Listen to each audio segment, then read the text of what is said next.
آج کی گفتگو کا آغاز عام صاحب میں سب سے پہلے ایک بہت بڑا اشکال جو قرآن مجید کے اوپر بالعموم کیا جاتا ہے، بالخصوص پڑھے لکھے جدید طبقے کی طرف سے، وہ یہ ہے کہ قرآن مجید میں شوہروں کو، عورتوں کو مارنے کا حق دیا گیا ہے۔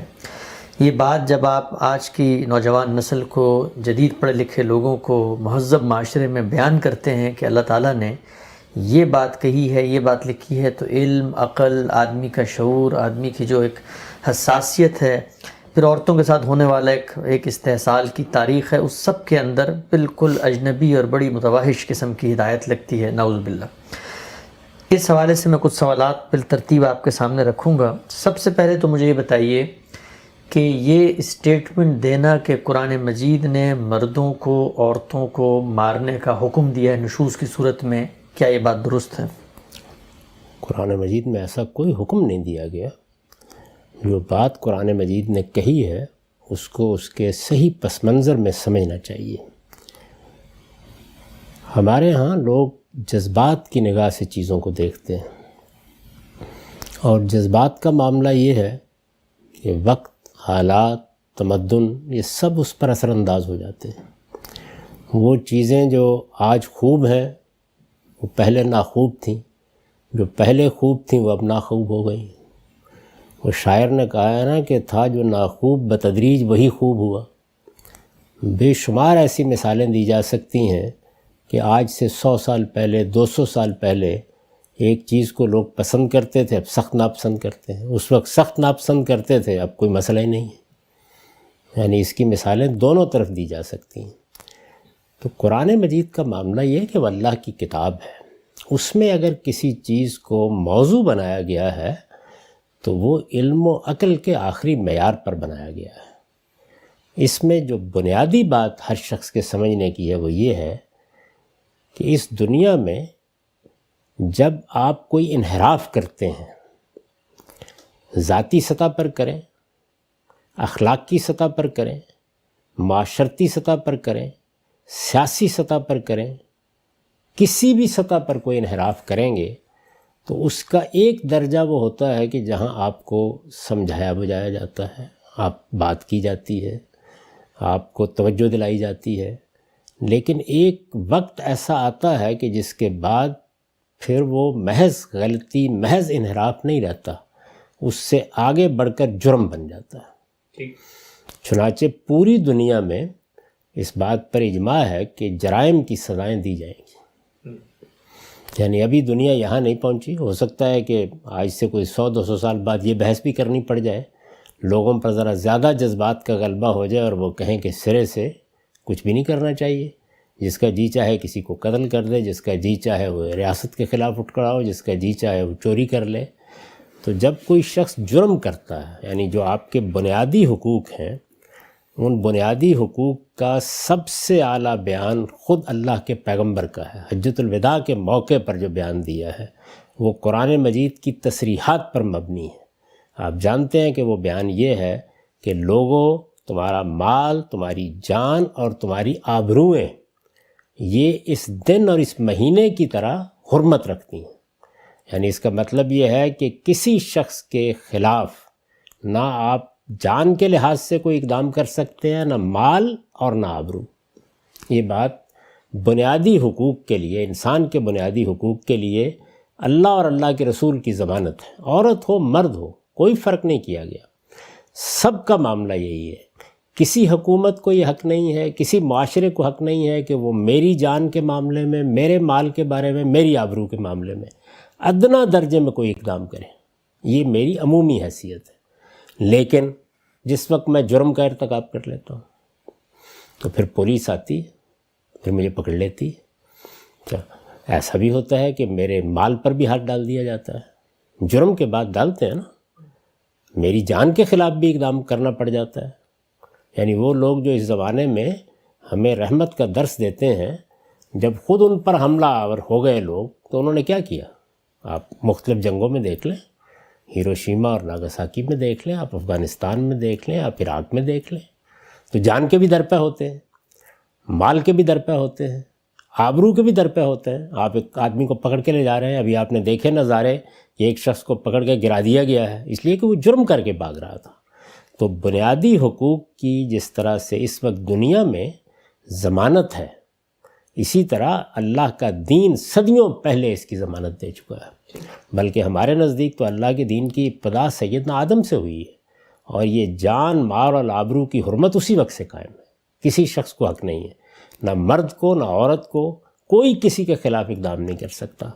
تاہم جب جرم ہوگا تو پھر اقدام کریں گے نا.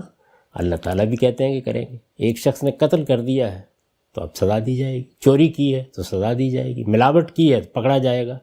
تو جان مال آبرو کو جو حرمت حاصل ہے کہ آپ ہاتھ نہیں اٹھا سکتے, آپ مال نہیں لے سکتے, آپ آبرو کے خلاف کوئی اقدام نہیں کر سکتے, یہ حرمت اس وقت ختم ہو جاتی ہے جس وقت کوئی شخص جرم کا ارتکاب کرتا ہے. آپ جرائم کو دیکھیے, یہ میں نے ابھی بعض جرائم کا ذکر کیا, یہ چوری ہے, یہ ملاوٹ ہے, یہ غبن ہے, بہت سے جرائم ہیں. سب سے بڑا جرم کیا ہے؟ سب سے بڑا جرم سرکشی ہے. یعنی آپ ریبیلیس ایٹیچیوڈ کے ساتھ سامنے آ گئے. کس کے مقابل میں سرکشی؟ یعنی ایک ہمارا خالق ہے, اس کے مقابل میں سرکش ہو گئے. اللہ اور رسول کے مقابل میں سرکش ہو گئے. دوسری, آپ ریاست کے سامنے سرکش ہو گئے. ریاست کا نظم انسان نے اس لیے قائم کیا ہے کہ لوگوں کو اختیار کے سوئے استعمال سے بچایا جائے. یعنی مجھے چور سے بچایا جائے, ڈاکو سے بچایا جائے, قاتل سے بچایا جائے. اسی لیے ہے نا ریاست کے اس نظم میں ریاست کے خلاف اٹھ کھڑا ہوا, سرکشی اختیار کر لی میں نے. ریاست کی بات کر رہا ہوں میں, حکومت زیر بحث نہیں ہے. جو نظم اجتماعی دنیا میں قائم ہے تو سرکشی. اسی طریقے سے ایک بہت بڑا ادارہ ہے, وہ کیا ہے؟ وہ خاندان کا ادارہ ہے. یہ خاندان کا ادارہ, یعنی پہلے میں نے کس کا ذکر کیا؟ ذات خداوندی کا, وہ میرا خالق ہے. اس کے مقابلے میں سرکشی, اس کے مقابلے میں سرکشی اور استکبار.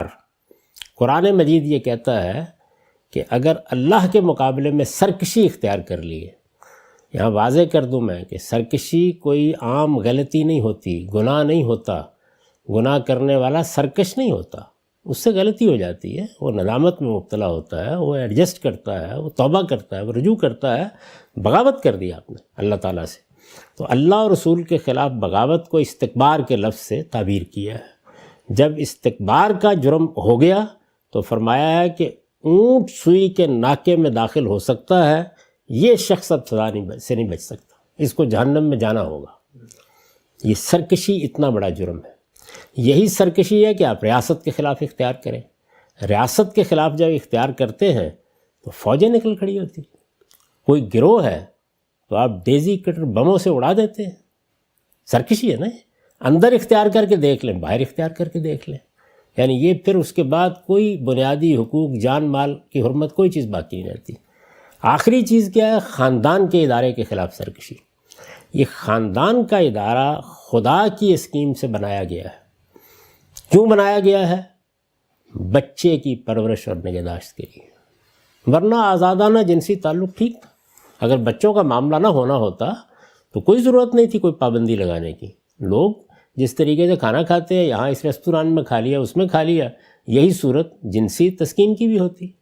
پابندی لگا دی گئی, خاندان کا ادارہ قائم کیا گیا, شادی کا ادارہ قائم کیا گیا کہ خدا ایک معصوم بچے کو, یعنی جو ناتواں ہے, جو اصل میں اپنی کسی معمولی ضرورت کو بھی پورا نہیں کر سکتا, 24 گھنٹے کے لیے ماں باپ کی آغوش سے نکال کے زمین پر ڈال دیں, زندہ ہی نہیں رہ سکے. اس بچے کی حفاظت, اس کی پرداخت, اس کی پرورش اور کم و بیش 20-25 سال تک اس کے معاملات کی نگرانی, اس مقصد کے لیے یہ ادارہ بنایا گیا ہے. یہ ادارہ بنتا ہے ایک عہد سے. وہ عہد یہ ہے کہ اس ادارے میں شوہر کی حیثیت سے مرد سربراہی کے مقام پر ہوگا. جیسے ریاست میں آپ ایک شخص کو سربراہ بناتے ہیں, کوئی ادارہ بناتے ہیں, آج تک کسی ایسے ادارے کا تصور نہیں کیا جا سکا جو باس کے بغیر ہو. کوئی اس کا سربراہ ہوگا, کوئی کمپنی ہوگی تو تب بھی ہوگا. تو یہ ادارہ بھی ایک سربراہ کے ساتھ بنے گا. اس کے نتیجے میں اخراجات کی اور معاشی جدوجہد کی ساری ذمہ داری اس پر ڈال دی گئی ہے. یہ موضوع ہے اس مقام پر زیر بحث کہ یہ ادارہ میں نے بنایا ہے. اللہ تعالیٰ کہتے ہیں اس ادارے میں نے سربراہی کی حیثیت شوہر کو دی ہے. اس لیے دی ہے کہ وہی یہ ذمہ داری اٹھا سکتا ہے، اور ذمہ داری میں سب سے بڑی چیز کیا ہے؟ کما کے لانا. عورت کمائے، جو جی چاہے کرے، اس پہ کوئی پابندی نہیں ہے، لیکن کما کر لانے کی ذمہ داری اس پر نہیں ہے. وہ شادی کرنے کے بعد آ کے کہے کہ میں یہاں لیٹی ہوئی ہوں اور سارا دن یہیں لیٹوں گی، کوئی اس کو نہیں پوچھ سکتا. اسلامی قانون کے مطابق کوئی اسے کہہ بھی نہیں سکتا کہ تم معاش کی جدوجہد کرو، لیکن شوہر کو 24 گھنٹے بھی نہیں دیے جا سکتے. وہ خدا کے سامنے بھی جواب دہ ہے اور معاشرے کے سامنے بھی جواب دہ ہے. اس کو کما کے لانا ہے، ذمہ داریاں پوری کرنی ہیں. تو وہ سربراہ ہے گھر کا. اس سربراہ کے مقابلے میں سرکشی، اس کو عربی زبان میں نشوز کہتے ہیں. یہ نہ کوئی اختلاف کا معاملہ ہے، نہ یہ کوئی عام غلطی کا معاملہ ہے، یہ زیر بحث ہی نہیں ہے. نشوز اختیار کر لیا گیا، یعنی جیسے ایک بچہ ہے، ایک بیٹا ہے، وہ غلطی بھی کرتا ہے، کوتاہی بھی کرتا ہے، ماں کی بات نہیں مانی، باپ کی بات نہیں مانی، لیکن ذرا تصور کیجئے کہ وہ اپنے والد کا گریبان پکڑ کے کھڑا ہو جاتا ہے اور یہ کہتا ہے کہ میں آپ کی یہ حیثیت ہی نہیں مانتا. یہ سرکشی ہے، یہ ریبیلیس ایٹیچیوڈ ہے جو سامنے آ گیا. یعنی ایک خاتون اپنے آپ کو بیوی کہتی بھی ہے، شوہر کے تمام جو ذمہ داریاں ہیں وہ ادا بھی کر رہا ہے، اور اس کے بعد بھی یہ اب اندیشہ پیدا ہو گیا کہ اس کے معاملات اب وہ رہے نہیں، یہ سلسلہ کسی اور جگہ چلا گیا. ظاہر ہے کہ اس کو سمجھ سکتا ہے ہر آدمی. تو اب یہ اس گھر میں رہتے ہوئے سرکشی اور ریبیلین پر آ گئی، یعنی اب بغاوت شروع ہو گئی ہے. اس موقع پر دو راستے ہیں آپ کے سامنے. ایک راستہ یہ ہے کہ آپ طلاق دیں اور ختم کر دیں. دوسرا راستہ یہ ہے کہ اس ایٹیچیوڈ کو ختم کرنے کی جدوجہد کریں. بھئی اولاد سرکش ہو جائے گی تو وہاں بھی دو ہی راستے ہیں نا، یا آپ نکال کے باہر پھینک دیں گے اور یا اس کو بہتر کرنے کی کوشش کریں گے، اس کی اصلاح کرنے کی کوشش کریں گے. تو قرآن مجید نے کوئی حکم نہیں دیا، کسی چیز کا پابند نہیں کیا. یہ کہا ہے کہ اصلاح کے لیے اگر طلاق تک جا رہے ہو تو چلے جاؤ، علیحدگی اختیار کر لو، لیکن اس سے پہلے اگر اصلاح کے لیے یہ اقدامات کر سکتے ہو تو کر لو، کر سکتے ہو تو کر لو. وہ 3 اقدامات ہیں. اس میں بھی دیکھیے پہلے کیا کہا ہے کہ بھائی سمجھاؤ، فَعِظُوهُنَّ، سمجھاؤ. یعنی اس طرح کی اگر سرکشی پیدا ہو گئی ہے، معاف کیجیے،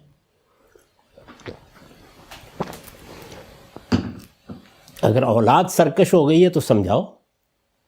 اسی طرح اگر ریاست کے مقابلے میں کچھ لوگ سرکش ہو رہے ہیں تو سمجھاؤ. پہلا مرحلہ تو یہی ہوگا نا. یعنی امریکہ نے پہلے دن تو جا کے جاپان کے اوپر ایٹم بم نہیں گرا دیا تھا، یہیں سے شروع ہوگی بات. تو یہ کہا کہ سمجھاؤ. سمجھانا ہے شوہر نے، گھر والوں نے، خاندان کے لوگوں نے. وہ ایٹیچیوڈ ختم نہیں ہو رہا، معاملہ وہیں کا وہیں ہے. کہا کہ اگلا اقدام یہ کرو کہ سپریشن اختیار کر لو. ان میں سے کسی چیز کو لازم نہیں کیا گیا، کسی چیز کا پابند نہیں کیا گیا. یعنی پہلے مرحلے میں یہ کہ یہ کر کے دیکھ لو. اچھا، اس سے اصلاح ہو جاتی ہے کہ 2 مہینے 4 مہینے خاندان کے لوگ سمجھاتے بجاتے ہیں، معاملہ ٹھیک ہو جاتا ہے، اچھی بات ہے. نہیں ہو رہا، کیونکہ ہر آدمی سے یہ کہنا کہ طلاق دے کے الگ ہو جائے آسان نہیں ہوتا. بچے ہوتے ہیں، ذمہ داریاں ہوتی ہیں، اور بہت سی چیزیں ہوتی ہیں. تو اگر گھر بچا سکتے ہو، طلاق کا راستہ تو کھلا ہوا ہے. وہ اگلے دن مانگ لے اور یہ کہے کہ میں اب جانا چاہتی ہوں، یہ طلاق دے دے، ختم ہو جائے گی بات. لیکن اگر سمجھانا بجانا ہے اور سیپریشن کا مرحلہ آ گیا ہے، ظاہر ہے وہ بھی ایک دن کے لیے تو نہیں ہوگی نا. تو 2 مہینے 4 مہینے اس میں گزار کے دیکھ لو. ہو سکتا ہے یہ چیز تنبیہ کا باعث بن جائے، اس کو اندازہ ہو جائے کہ اب معاملہ ختم ہو جائے گا. وہ بھی نہیں ہے تو پھر سزا دو. یہ بات ہے جو قرآن مجید میں کہی گئی ہے. تو یہ سرکشی ناقابل معافی جرم ہے.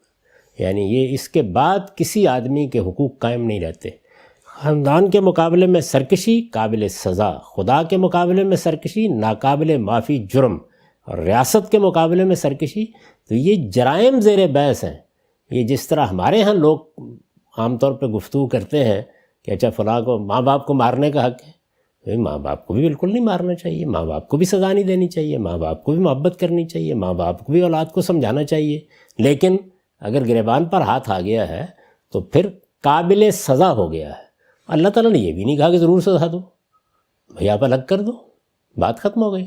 آپ حکومت کے حوالے کر دو معاملہ، آپ عدالت کے حوالے کر دو، یہ سارے آپشنز کھلے ہوئے ہیں. تو ایک آپ کو حق دیا ہے کہ آپ اگر درست کرنا چاہتے ہیں حالات کو تو لازم نہیں ہے کہ فوراً طلاق دے دیں، آپ یہ تدابیر کر کے دیکھ لیں. اتنی بات ہے. اچھا غم صاحب، جب یہ آپ فرماتے ہیں اور یہ بات علم اور عقل کے مطابق سمجھ میں آتی ہے کہ سرکشی ریاست کے خلاف آپ کریں، نیوسنس پیدا کریں، ریبیلینس بیہیویئر ہے، بغاوت پہ اتر آئیں تو قابل سزا جرم بن جاتے ہیں جب آپ دوسرے کے جان مال آبرو پہ حملہ آور ہوتے ہیں. ریاست میں جب کبھی فیصلہ کیا جاتا ہے کسی سرکش باغی کے بارے میں تو کچھ ضابطہ، دستور، قاعدہ، قانون، عدالت، پروسیجر، لوگ، افراد موجود ہوتے ہیں. یہاں پر تو معاملہ یہ ہے، فرد واحد ہے، اس نے فیصلہ کرنا ہے کسی کی سرکشی کے بارے میں، کسی کی ریبیلیس بیہیویئر کے بارے میں. تو وہاں پر چلیں اس بات کو مان بھی لیں تو ایک پروسیجر موجود ہے جس میں آپ کا اجتماعی کانشیس ہے، لوگوں پر مشتمل شعور ہے، وہ فیصلہ کرے گا. قانون سازی، پارلیمنٹ، عدالتیں، پروسیجر. یہ قرآن مجید نے جب حق مرد کو دے دیا تو اس میں تو اس کا شدید اندیشہ ہے کہ مرد خود فیصلہ کرے گا، خود عدالت لگائے گا، خود سزا کا نفاذ کرے گا. پہلے مرحلے میں جب ریاستیں اس طرح سے منظم نہیں ہوئی تو سارے حقوق لوگوں کو دیے گئے تھے. قرآن مجید نے سورہ بنی اسرائیل میں بتایا کہ قتل کی سزا کا معاملہ بھی لوگوں ہی پر چھوڑ دیا گیا تھا. آپ کا قتل ہوا ہے، قرآن مجید نے کہا جا کے بدلہ لے لیں، اس لیے کہ ریاست کا نظام موجود نہیں ہے، لے لیں بدلہ، جا کے آپ کی مدد کی جائے گی. لیکن اس میں کہا فلا یسرف فی القتل، زیادتی نہ کرنا. بس. تو اسی طرح جب گھر ہے، خاندان ہے، ماں باپ ہیں، اعزاء ہیں، اس طرح کوئی ادارہ ہے تو پنشمنٹ کا یا سمجھانے کا پہلا مرحلہ وہیں ہوتا ہے. آپ سمجھتے ہیں اس میں کوئی زیادتی ہو رہی ہے، ریاستیں وجود میں آ گئی ہیں، عدالتیں بن گئی ہیں، فیملی کورٹس بن سکتی ہیں، تو آپ پابند کر دیں لوگوں کو کہ آپ کوئی اقدام نہیں کریں گے، معاملہ عدالت میں آ جائے گا. قرآن مجید کے کوئی خلاف نہیں ہے. تو اصل میں یہ سمجھ رہے ہیں کہ قرآن کسی ایک خاص صورتحال میں گفتگو نہیں کر رہا، وہ اس سے مجرد ہو کر اصل بات میں گفتگو کر رہا ہے. یہ جو ریاستوں اور عدالتوں کو اختیار ہے وہ بھی اصل میں پہلے مرحلے میں جن کے خلاف اقدام ہوا ہے وہیں سے پیدا ہوتا ہے. میرے گھر میں چوری ہوئی ہے، ایک قبائلی معاشرے کے اندر میں ہی آگے بڑھوں گا اور میں جا کے چور کی گردن ناپ لوں گا. تو پہلے مرحلے میں یہ افراد ہی کے پاس ہوتا ہے. اس کو ایک نظم میں ڈال کے ہم نے عدالتوں کے سپرد کر دیا، قانون سازی کر دی. ماں باپ آپ کے ملک میں آج بھی تادیب کرتے ہیں بچوں کی، مغربی ملکوں میں پابندی لگا دی گئی اور یہ کہا گیا کہ معاملہ عدالت کے سپرد کر دیں. آپ کو پورا حق ہے کہ جس طرح وہاں آپ نے یہ پابندی لگائی ہے اسی طرح پابندی یہاں بھی لگا دیں اور یہ کہیں کہ اگر نوبت یہاں تک پہنچ گئی ہے، یعنی آپ طلاق بھی نہیں دینا چاہتے، اصلاح بھی کرنا چاہتے ہیں، کوئی بات ماننے کے لیے بھی تیار نہیں، سرکشی اپنی انتہا کو پہنچ رہی ہے، تو پھر عدالت کے سپرد کر دیں معاملے، اس میں کوئی معنی نہیں. ٹھیک ہے، بالکل. تو یہ غام صاحب اللہ میاں کے علم میں نہیں تھی یہ بات کہ نعوذ باللہ یہ مرد حضرات جو ہیں زیادتی کریں گے اور منظم معاشرہ بنے گا، عدالتیں ہوں گی، تو وہ حکم دیتے وقت اس چیز کی رعایت کرتے کہ وہ شوہر کو یہ حکم دیتے ہی نہ، وہ مطلب وہ یہ ایک عمومی حکم دیتے کہ عورت یہ کرے تو سزا کا حق ہوتا ہے، شوہر کو فریق کیوں بنا دیا اس میں؟ پہلے مرحلے میں افرادی کو یہ حق دیا جائے گا. یعنی کہ کیا کرتے ہیں اللہ تعالیٰ، مجرد آسمان پر یہ بات کر دیتے، پھر بھی نفاذ ایسے ہی ہونا تھا. یعنی جو جرائم ہوں گے جس وقت دنیا کی ابتدا ہو رہی ہے یا ایک قبائلی معاشرہ ہے یا باقاعدہ منظم ریاست، میں نے آپ کو قتل کی مثال دی ہے، تمام چیزیں یہیں سے شروع ہوں گی. یعنی اللہ تعالیٰ پہلے ایک منظم ریاست بناتے، عدالتوں کا نظام قائم کرتے، اس کے بعد اپنا قانون اتارتے. بہت صحیح جگہ سے سارے قانون کی بنیادیں، چنانچہ قتل میں دیکھیے سورہ بنی اسرائیل میں یہ کہا ہے کہ آپ جائیں، آپ جا کے اپنا بدلہ لے لیں، قصاص لے لیں، آپ کو حق حاصل ہے، آپ کا قتل ہوا ہے، آپ کی مدد کی جائے گی. لیکن اس میں زیادہ حقوق اس نظم میں آتے ہیں. یعنی جب آپ نے کوئی ادارے بنانے شروع کیے تو ادارے اپنے اندر احتساب کرتے ہیں. پہلے مرحلے میں کسی جگہ آپ نے دیکھا کہ یہ ادارے احتساب کرنے میں تجاوز کر رہے ہیں، حدود سے تجاوز کر رہے ہیں، تو آپ معاملات کو عدالت کے سپرد کرتے ہیں. پھر عدالت کے سپرد کرنے کے معاملے میں بھی ابھی آپ پولیس کے بارے میں بھی اگر دیکھیں تو جو اچھی دنیا کی پولیس ہے وہ یہ نہیں کرتی کہ پہلے ہی مرحلے میں عدالت میں لے جائے، وہ بھی سمجھانے بجانے ہی سے ابتدا کرتی ہے. پہلے مرحلے میں خود ہی معاملات کو کنٹرول کرتی ہے. تو اللہ تعالیٰ نے کیا غلطی کی ہے اس میں؟ مطلب عدالت میں بیٹھا ہوا جج جو ہے وہ آسمان سے نازل ہوا ہے، شوہر جو ہے وہ جہنم کی مخلوق ہے، وہ ضرور زیادتی کرے گا. نہیں کرتے ہیں لوگ زیادتی، اس میں کوئی شک، ماں باپ بھی کرتے ہیں. میں نے ایسے باپوں کو دیکھا ہے، ایسی ماؤں کو دیکھا ہے جو بچے کی غلطی پر یا اس کی تادیب کے موقع کے اوپر بالکل ظالم ہو کے کھڑے ہو گئے. ہوتا ہے نا یہ. تو اس کو روکنے کے لیے پھر آپ عدالتوں کے سپرد معاملات کرتے ہیں یہ جائز ہے بالکل، آپ یہاں بھی معاملہ عدالت کے سپرد کر دیں۔ ہم نے بہت سے معاملات میں قانون سازی کی ہے۔ والدین کم سنی کی شادی کر دیا کرتے تھے، عام طور پر تو نہیں کرتے تھے، کبھی کبھی کر دیجیے۔ اسی طریقے سے آپ دیکھیں، ابھی آج سے 50-100 سال پہلے تک صورتحال یہ تھی کہ کوئی خاتون اگر طلاق لینا چاہتی ہے اس میں بڑے مسائل تھے، عدالتی نظام انگریزوں کا بنایا ہوا تھا، اس میں بھی مسائل تھے، لیکن آہستہ آہستہ اس کی اصلاح ہوئی، آج خلا لینا کچھ مشکل نہیں رہا۔ تو عدالتی نظام کے سپرد بھی جب آپ معاملات کریں گے تو وہ آسمان کی وحی نہیں ہوتی، جبریل امین نہیں وہاں بیٹھا ہوا، وہاں بھی غلطیاں ہوتی ہیں، کوتاہیاں ہوتی ہیں، ان کو بہتر کریں۔ لیکن عدالت جو ہے وہ ہم سب جج اتر کے اس کو تھپڑ تو نہیں مارے گا نا، وہ تو کہیں بھیجے گا کسی اصلاح خانے میں، وہاں 4 لوگ بیٹھے ہوں گے۔ یہاں تو شوہر کو آپ نے حق دے دیا اور کہا مارو اس کو، مطلب مار سکتے ہو؟ میرے بھائی جج وہی سزا دے گا نا جو قانون میں مقرر ہوگی، یعنی بھیج دے گا ہر جگہ۔ پھانسی کی سزا نہیں دیتا، قتل کی سزا نہیں دیتا، کوڑوں کی سزا نہیں دیتا، پھر آپ ساری سزائیں ختم کر دیں۔ تو جو سزا قانون میں مقرر ہے وہ دیں گے۔ تو یہاں پر بھی کوئی خاص صورت نہیں معین کی گئی، یہ کہا گیا کہ سزا دو۔ سزا دینے کی صورتیں گھروں کے اندر یہی ہوتی ہیں کہ آپ نے بچے کا کان مروڑ دیا، آپ نے کوئی تھپڑ مار دیا، لیکن سزا دینے کی دوسری صورتیں ایجاد کر لیں۔ میں کب کہہ رہا ہوں کہ آپ ایک خاص سزا دیں گے؟ یہ جرم قابل سزا ہو گیا ہے، یعنی اصل چیز جس کو سمجھنا ہے وہ یہ ہے، جرم قابل سزا ہو گیا ہے۔ خدا کے مقابلے میں سرکشی ہو گئی ہے تو جرم ناقابل معافی ہو گیا ہے۔ ریاست کے مقابلے میں سرکشی ہو گئی، جرم ناقابل سزا ہو گیا ہے۔ بیوی نے شوہر کے مقابلے میں، اولاد نے والدین کے مقابلے میں سرکشی اختیار کر لی ہے۔ یہ ذہن میں رکھیں، یعنی اختلاف، تعلقات کی خرابی کوئی چیز زیر بحث نہیں، نشوز زیر بحث ہے، سرکشی ہو گئی ہے۔ اس کے بعد قابل سزا ہے، سزا کے لیے آپ سزا بھی مقرر کریں۔ بہت سے جرائم تھے جن کی سزائیں پہلے اور ہوتی تھیں، اب کچھ لوگوں نے جیل کی سزا، کچھ نے جلاوطنی کی سزا۔ ابھی ہمارے ملک میں بعض بڑے سنگین جرائم ہوئے ہیں، بحث ہو رہی ہے وہاں کیا سزا دی جائے۔ وہاں پہ ایسی نادر سزائیں تجویز کی جا رہی ہیں، مثلاً یہ کہ ایک آدمی کو نامرد کر دیا جائے۔ تو ہر جگہ کیا عدالتیں جو وہ اطمینان کے ساتھ بھیج دیتی ہیں؟ جرم کے لحاظ سے آپ کریں قانون سازی، کون روکتا ہے اس میں؟ یعنی دین نے کوئی پابند نہیں کیا، یہ نہ کوئی حکم دیا ہے، نہ پابند کیا ہے، نہ لازم کیا ہے۔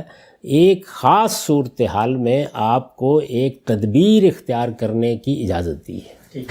اچھا امام صاحب، یہ آپ نے فرمایا خدا کے خلاف ہو بغاوت، سرکشی سنگین جرم ہے، ریاست کے خلاف ہو سنگین جرم ہے، خاندان کے خلاف ہو۔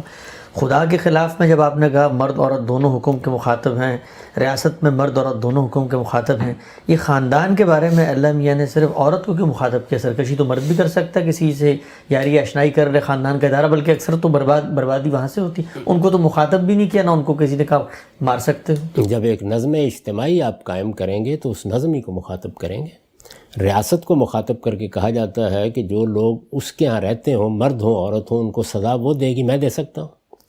اچھا، اگر فرض کیجئے کہ ہمارا حکمران سرکشی اختیار کر لے تو یہ سزا دینے کا حق مجھے حاصل ہو گیا، پھر کوئی سسٹم ہوگا نا۔ تو ظاہر ہے کہ جہاں کوئی نظم قائم کیا جائے گا وہاں پر پہلے اصل میں جدید ذہن اس نظم کو قبول ہی نہیں کر رہا، وہ موجود ہے نظم، ماں باپ کو ایک برتری دی گئی ہے۔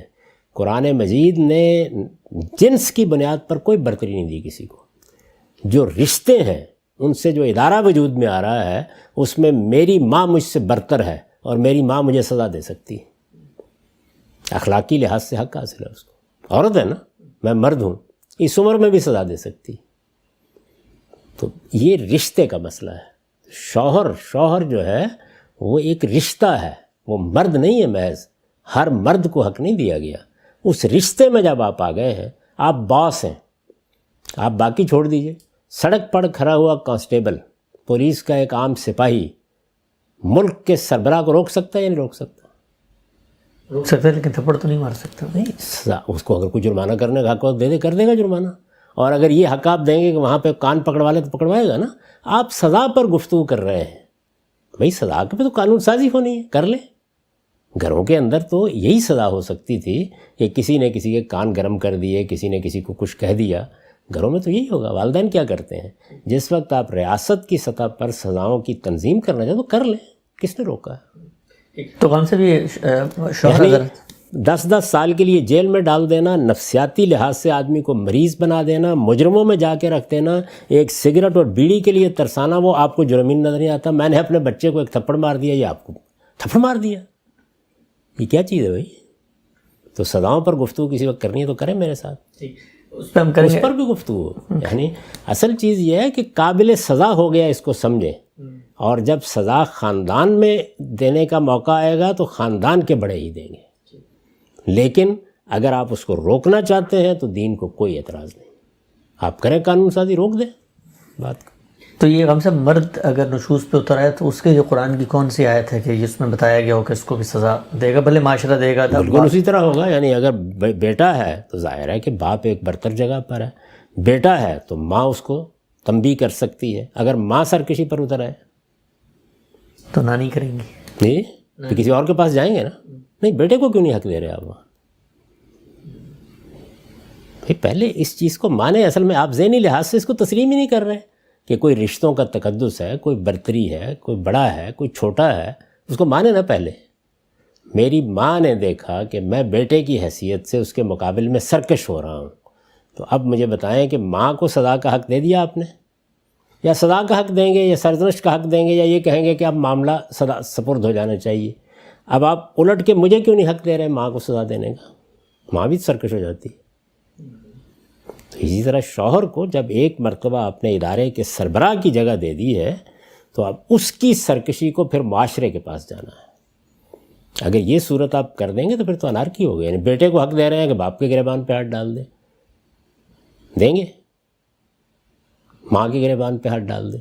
تو اللہ تعالیٰ نے جو خاندان کا نظم قائم کیا ہے، اس نظم میں جس کو ایک درجہ برتری دے دی گئی ہے وہ سزا کا نفاذ کرے گا اگر کرنا ہے. اگر آپ نے اس کو حق دینا، میں نے تو کہا روک دیں، وہ کرے گا.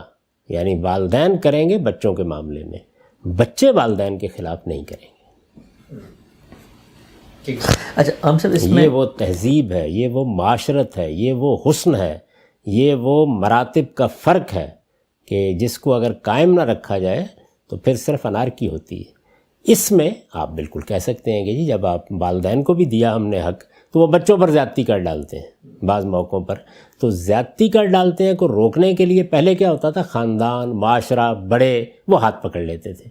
اب کیا ہے، منظم ریاستیں. تو آپ کریں قانون سازی، روک دیں، لیکن وہ قابل سزا جرم ہے. پھر آپ بتائیں کہ کیا کریں گے اصلاح کے لیے. محض روک دینا کافی نہیں ہے، اب آپ کو بتانا پڑے گا نا. تو اس کے لیے قانون سازی کریں. ہمارے ملک میں، ملیشیا میں، مصر میں بہت سی جگہوں پر بہت سے قوانین بنے، شادی کے بارے میں قوانین بنے. عام حالات میں لوگ شادی کر لیتے تھے. اب آپ نے قانون بنایا نا اپنے یہاں، فیملی لا آرڈیننس، اس میں یہ طے کیا گیا کہ شادی کرنے کے لیے یہ طریقہ ہوگا، یہ اجازت لی جائے گی. طلاق کے معاملات اسی طرح گھروں میں ہو جاتے تھے، بس زبانی طلاق دے دی، بات ختم ہو گئی. پھر آپ نے ایک فیملی لا آرڈیننس بنا کے ایک پورا طریقہ، ایک پروسیجر بنایا.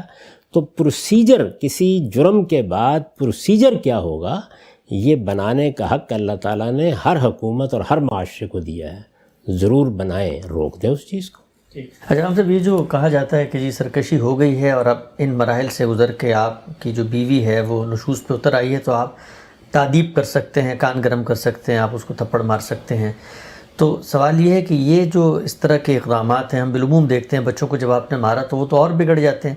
تو سرکشی کو روکنے کا جو طریقہ مثلا اللہ میاں نے ایک پروسیجر بتایا، اس میں یہ جو آخری بات ہے یہ تو عام مشاہدے کے تحت سرکشی کو بڑھانے کا باعث بن جاتی ہے. پہلے وہ کسی بے عقلی کی بات میں مبتلا ہو کے سرکش ہوتی ہے تو پھر تھپڑ مار دیا تو وہ تو انا کا مسئلہ بنا لیتی ہے. تو نہ کریں، پابند کیے، حکم دے دیے. حالات کے لحاظ سے دیکھیں، یعنی بندہ کون ہے، معاملہ کس کے ساتھ ہے، خاتون کون ہے، کوئی اجڑ گنوار ہے، کوئی پڑھی لکھی ہے، بات کی جا سکتی ہے، معاملہ پہلے ہی مرحلے میں سیٹل ہو سکتا ہے. اللہ تعالیٰ نے کون سا آپ کو ہدایت کر دی ہے کہ آپ ضرور یہ کام کریں؟ وہ تو بلکہ آپ کو روک کر بیٹھ گیا ہے کہ یہ پہلے ان دونوں مراحل سے گزاریں بات کو. یعنی یہ تو نہیں ہے کہ آپ غصے میں آ گئے ہیں، آپ کو ان مرحلوں سے گزرنا ہے پہلے. اور اس میں سب سے دلچسپ چیز یہ ہے کہ ادھر اس بیچارے کے اوپر تو تنقید ہو رہی ہے، اس کے بارے میں گفتگو نہیں ہو رہی کہ تم ہی سرکشی نہ کرو، باز آ جاؤ اس سے. یعنی بچے کو بھی تو کوئی بات کرے نا، اولاد کو بھی کوئی بات کرے. اصل میں دونوں جانب معاملہ ہوگا. تو اللہ تعالیٰ نے تو بلکہ آپ کو غصے میں، انتقام میں، ہیجان میں کوئی اقدام کرنے سے روک دیا ہے. نہیں کر سکتے آپ. پہلے آپ کو نصیحت کے مراحل سے گزرنا ہے، پھر آپ کو سپریشن کے مراحل سے گزرنا ہے، اس کے بعد تو اس کے بعد کے مرحلے کے بارے میں جو قانون سازی کرنی ہے کریں، کوئی رکاوٹ نہیں اس میں۔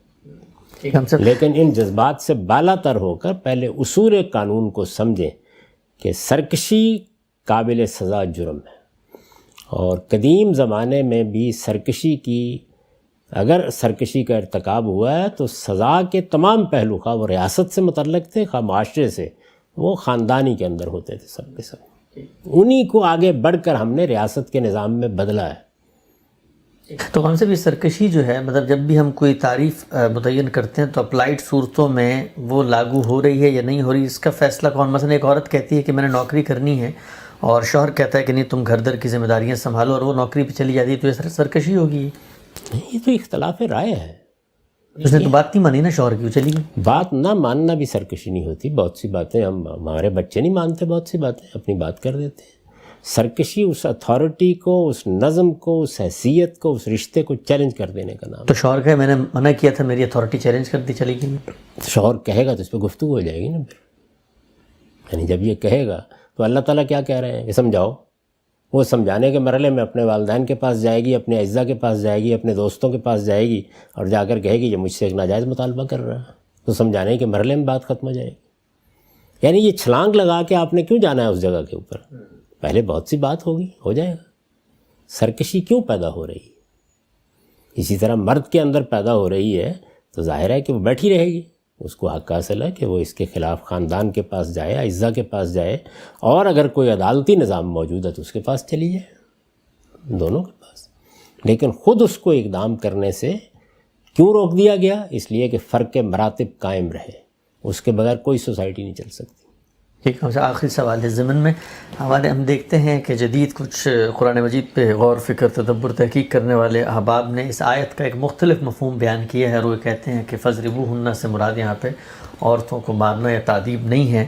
تو زبان کے لحاظ سے میں چاہتا ہوں آپ بالکل تحلیل کر کے بتا دیں کہ یہاں اس طرح کی کوئی توجیہ جو بالعموم عقلی لحاظ سے کافی قابل قبول لگتی کہ اچھا چلو مار پیٹ کا معاملہ نکل ہی گیا قرآن سے، تو وہ ہو سکتا ہے کہ اس کا قتل کا معاملہ بھی نکال دیں قرآن مجید سے، چوری کی سزا کا معاملہ بھی نکال دیں، فارغ کریں اس بات کو۔ قرآن مجید اس جذباتیت کو تسلیم نہیں کرتا، وہ صاف صاف طریقے سے کہتا ہے کہ اصلاح ہوگی، نصیحت ہوگی، سوسائٹی کام کرے گی، گھر کے معاملات میں بھی یہی ہوگا، عدالتوں میں بھی یہی ہوگا، پولیس کو بھی یہی کرنا چاہیے ابتدا میں۔ لیکن اگر جرم اس جگہ پہ ہو گیا ہے کہ جس کے بعد سزا ہی دینی ہے تو سزا دی جائے گی۔ باقی یہ کہ اس طرح کی باتیں جو لوگ کرتے ہیں کہ اپنی طرف سے ایک معنی ڈال دیے آیت میں، ان کو پھر قرآن مجید کا ویسے ہی انکار کر دینا چاہیے۔ قرآن مجید کے الفاظ میں جو گنجائش نہیں ہے وہ اس میں نہیں ڈالی جا سکتی۔ ہم سب بہت شکریہ، بہت تفصیل سے آپ نے اس موضوع پہ سوالات کا جواب دیا۔